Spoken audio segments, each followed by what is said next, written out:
সুপ্রভাত। এই সময় আমি দাঁড়িয়ে আছি বদ্রীনাথে এবং আমার সামনে নীলকণ্ঠ পিক। আকাশ একদম পরিষ্কার এবং পিকটি খুব সুন্দর পরিষ্কার দেখা যাচ্ছে। এখন বাজে সকাল 6:05 এবং আমি এখানে দাঁড়িয়ে আছি নীলকণ্ঠ পিকের উপরে সানরাইজ দেখার জন্য। চামোলি অঞ্চলের এই পিকটি অত্যন্ত গুরুত্বপূর্ণ পিক। বিশেষ করে এটা বদ্রীনাথে একটি মুখ্য আকর্ষণ। এর উচ্চতা 6596 মিটার।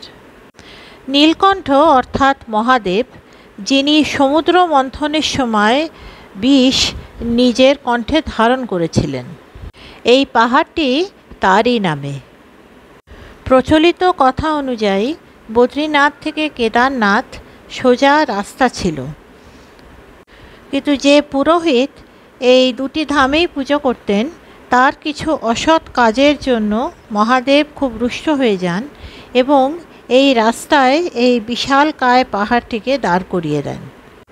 তাই এই পাহাড়ের নাম নীলকণ্ঠ পড়ে। আমরা এই হোটেলটাতে আছি, যার নাম হোটেল বিষ্ণু সরোবর, এবং এই হোটেলটির থেকে 3-4 পা এগোলেই নীলকণ্ঠ মহাদেব পর্বতকে দেখা যাচ্ছে। এই পাহাড়টি নর এবং নারায়ণ দুটি পাহাড়ের মাঝখানে খুব সুন্দর দেখা যায়।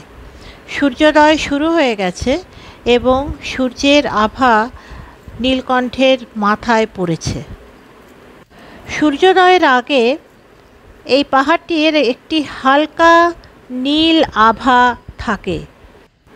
এখানে দাঁড়িয়ে আমার যে আধ্যাত্মিক বা আনন্দের অনুভূতি হচ্ছে সেটা আমি কখনোই ভাষায় বোঝাতে পারবো না। এমনকি যে অপরূপ দৃশ্য আমি নিজের চোখে দেখছি সেটা ক্যামেরাতে কখনোই ধরে রাখা যাবে না।